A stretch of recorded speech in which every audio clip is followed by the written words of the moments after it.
Hello everyone, welcome back to the channel. So let's get on to solving 5 prelims question for prelims 2020. Today we have taken 5 questions from economy section. So question number 1.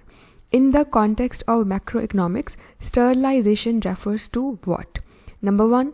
Demonetization of currency to reduce corruption in shadow economy. Is it what sterilization is? Number 2. Operations by the RBI to neutralize the effects of high fiscal deficit on the economy. Pause a bit and think it through. Is it what sterilization is? Number 3. Operations by RBI to neutralize effects of excess inflow of foreign investments in the economy. Number 4. Operations by RBI to neutralize the effects of high non-performing assets on the Indian economy. So please pause a bit, try to think it through and try marking your answer and write it in the comment section. Alright, so number 1, do we really be needing to know what exactly sterilization is to answer this question? To a certain extent, yes. But even if you do not know, still we'll be able to answer this question. How? Number 1, we just need to be thorough with the current affairs. If our current affairs are good, then we are good to go. So we have read extensively about the demonetization. Did we ever come across any term as sterilization whenever we are reading about demonetization? No. So we can think of it as if, let's say, statement A is gone. Number 2, operations by RBI to neutralize the effects of high fiscal deficit in the economy. We have read about what fiscal deficit is from n number of sources and nowhere we came across this sterilization as a term. Had it been so important, then any source would definitely have covered high fiscal deficit and sterilization, but none of the sources covered. So that's how point 2 is also gone. Number 3, operations by RBI to neutralize effects of excess inflow of foreign investment in the economy. We'll see what it is, but let's just talk about number 4 now. Operations by RBI to neutralize the effects of high non-performing assets on the Indian economy. NPA is everywhere. We have studied about this in newspaper, from Mrunal sir, from economic survey, but none of the sources mention NPAs and sterilization. So based on our existing current affairs knowledge, we can safely assume that A, B and D cannot be our answer. So we are left with option C only, so this can probably answer. Now this is just a pure guesswork and intelligent guesswork, which is valid if and only if we are thorough with the current affairs, and this should be used as a last resort and not our primary weapon. Alright, so having said this, let's talk about what sterilization is. So indeed C is our right answer.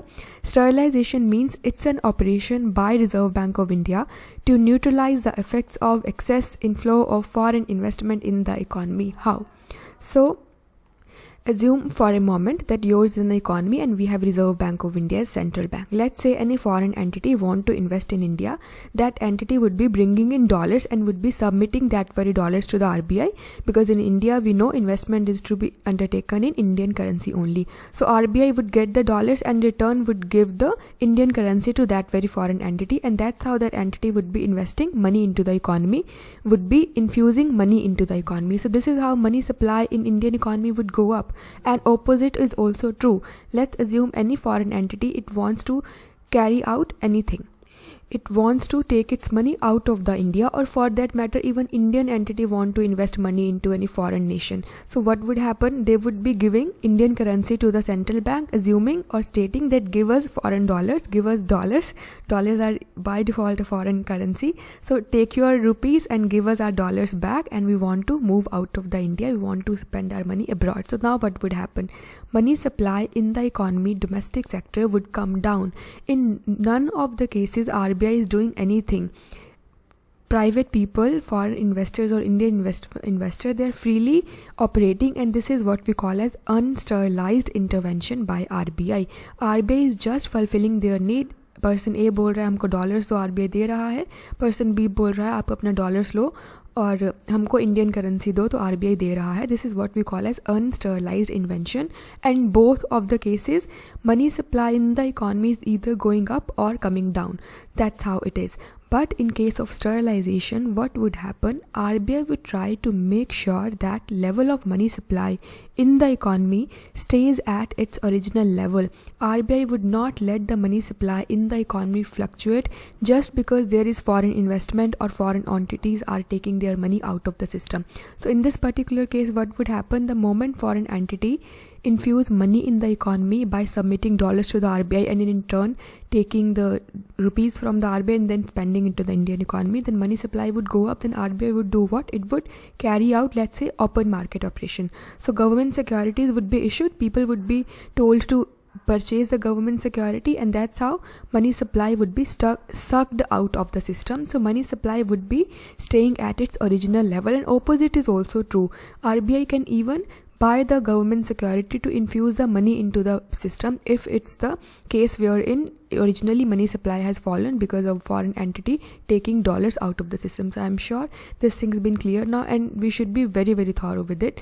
What is unsterilized intervention? When RBI is not interfering with the money supply in the economy. Sterilization is when RBI actively intervening in the money supply because there is something going on in the domestic money supply situation because of foreign investment. So this is our answer. Operations by RBI to neutralize effects of excess inflow of foreign investment in the economy. So that's it. Now here is the explanation, which you can pause and try reading it on your own because it's really, really simple. Either way, we have explained, we have understood the crux.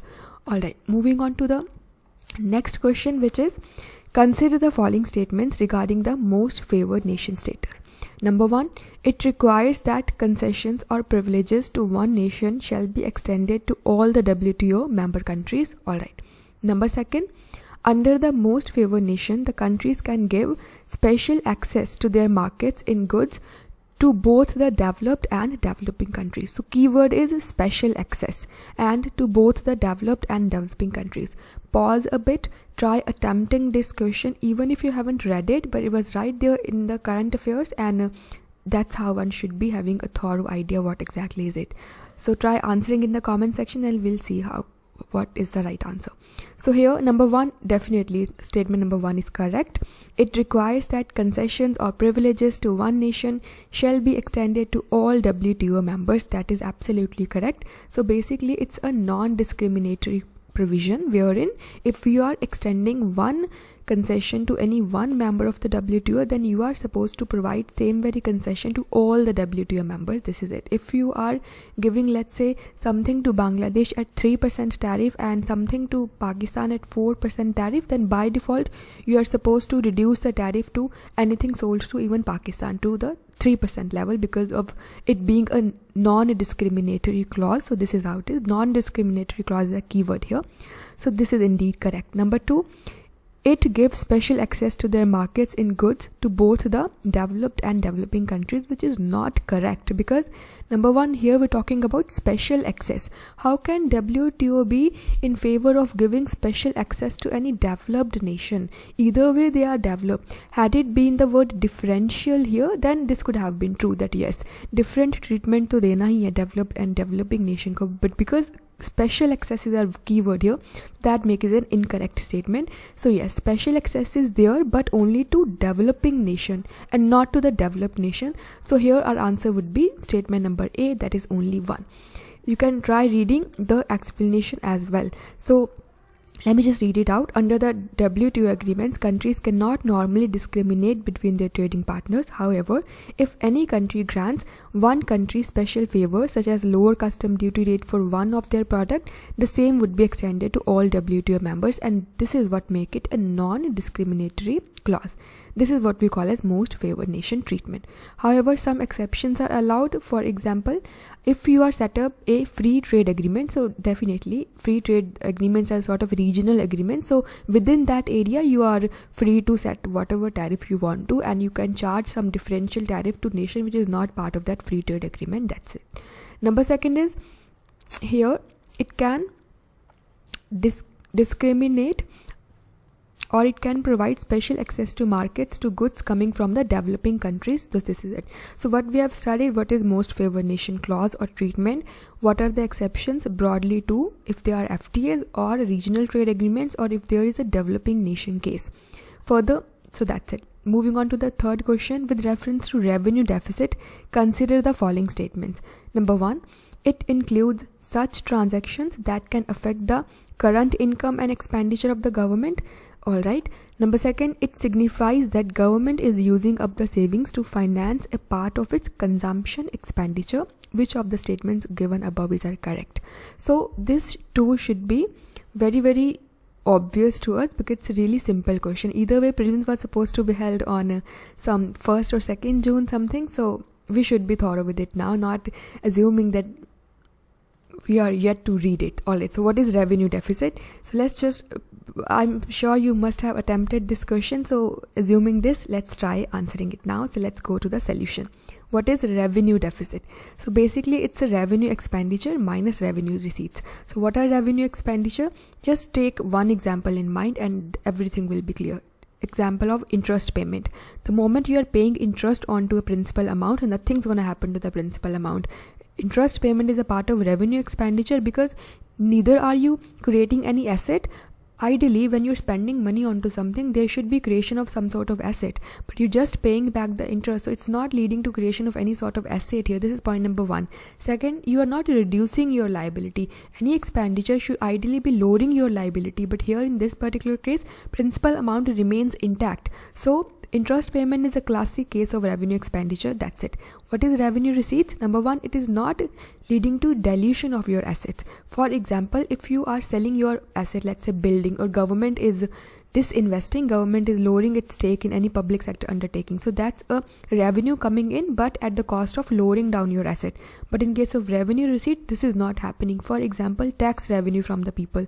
Government is getting the taxes, but in return, there is nothing of dilution of asset thing happening.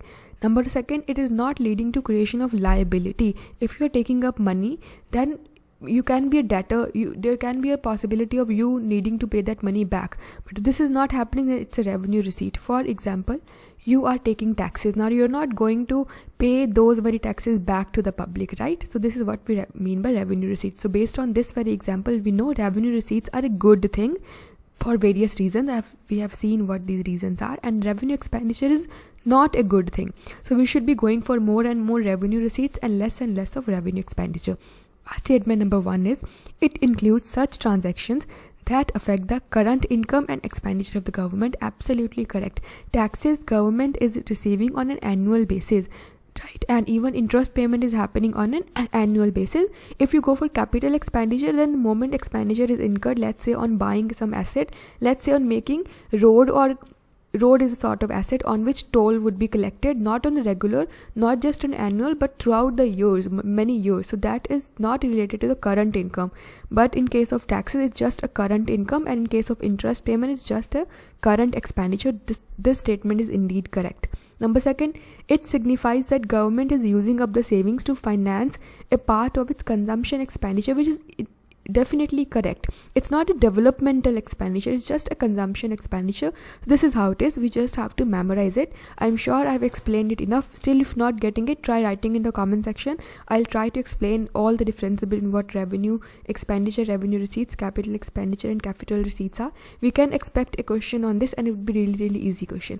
Alright, so this is what make us say that statement number 3 second is also correct, and this is how both statement number 1 and 2 are correct.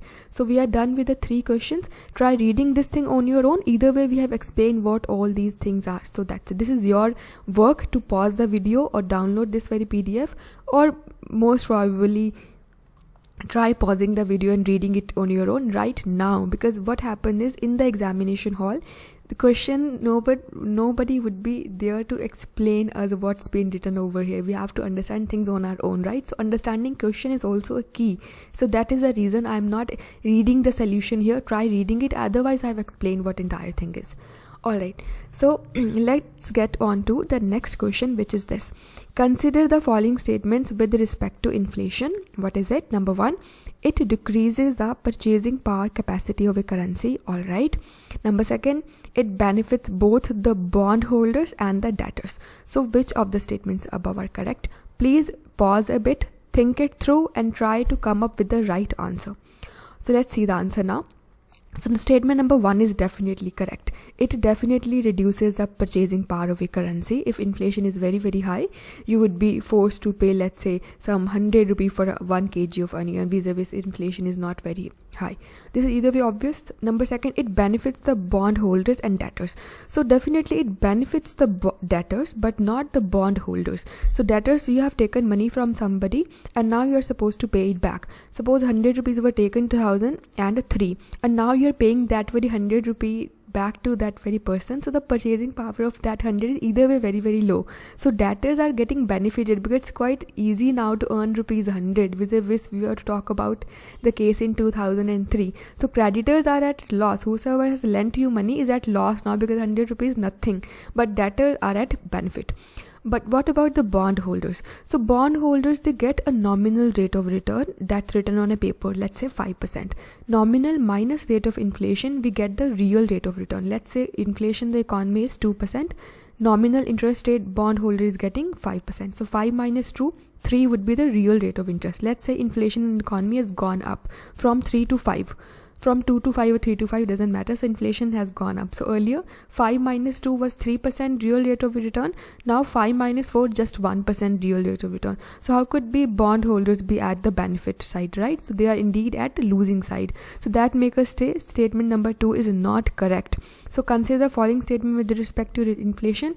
Only number 1 is our right answer. So that's it. So again, you can pause the video and try reading the entire explanation or your note. So this is our last, maybe second last or not, this is last one. It's a question number 5. So it says, if we keep increasing the employment of an input with other inputs fixed, all right, eventually a point will be reached after which the resulting addition to output will start falling. Which of the following laws is best described by the above passage? So it's either you know it or you don't. And even if you, it's really simple question. It's right there all over, be it any source you are following. So try answering this as well. It's really simple. So let's get on to the solution now. So question is, if we keep increasing the employment of an input, let's say labor, usually people are employed. So let's say we're talking about employment of labor here, with other inputs fixed. Let's say land is fixed. Eventually a point will be reached after which the resulting addition to output will start falling. It means addition to output is always our marginal product. So let's say with the first unit of labor and 1 unit of land unit would remain at 1 unit of labor we have attached with the 1 unit of land, so output is 10 units. Then onwards it has gone up to moment second unit of labor is employed, the output goes to 15. Third unit is employed, the output goes to 25. Fourth is employed, the output increases to 33.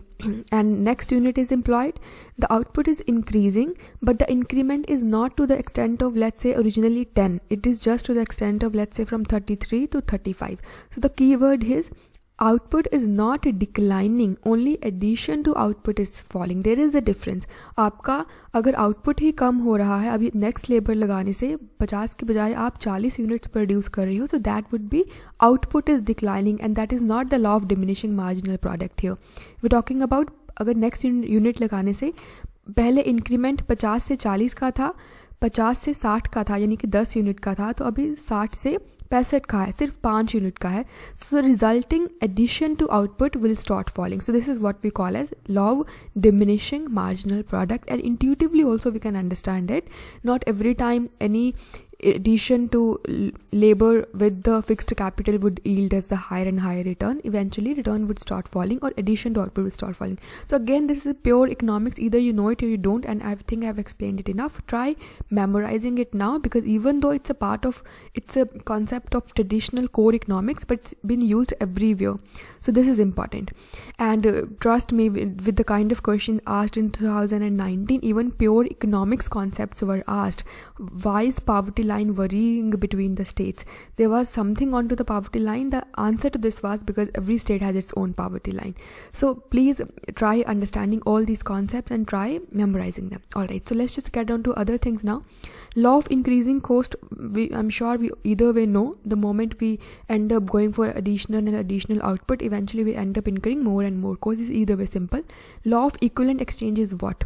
It implies that humankind cannot gain anything without first giving something in return. So it's sort of tit and tat. You just have to give something to someone, and then in return you can expect something from someone. So this is it. It's something of equal value must be lost. You cannot have goods of both things. This is just we have to memorize. Last is Angelus law. It states that a household's income increases, the percentage of income spent on it decreases, while the proportion spent on other goods such as luxury increases. This too is simple. If you're earning, let's say 60,000, and you are either way buying everything that is needed to be consumed in terms of food, moment your income has gone up from 50 to 1 lakh rupee per month does not mean you will end up consuming more of wheat or more of rice. No, this is not how it works. So as household income increases, the percentage of income spent on food decreases, while the proportion spent on other goods such as on luxury goods, on mobile phones, on cars, on this and that increases. Quite simple. So Angelus law we have covered, law of equivalent exchange we have covered, law of diminishing marginal product we have covered. So this is it. We are done with 5 questions for day 1. Tomorrow again we'll be coming up with the 5 questions. So thank you so much for watching, and goodbye.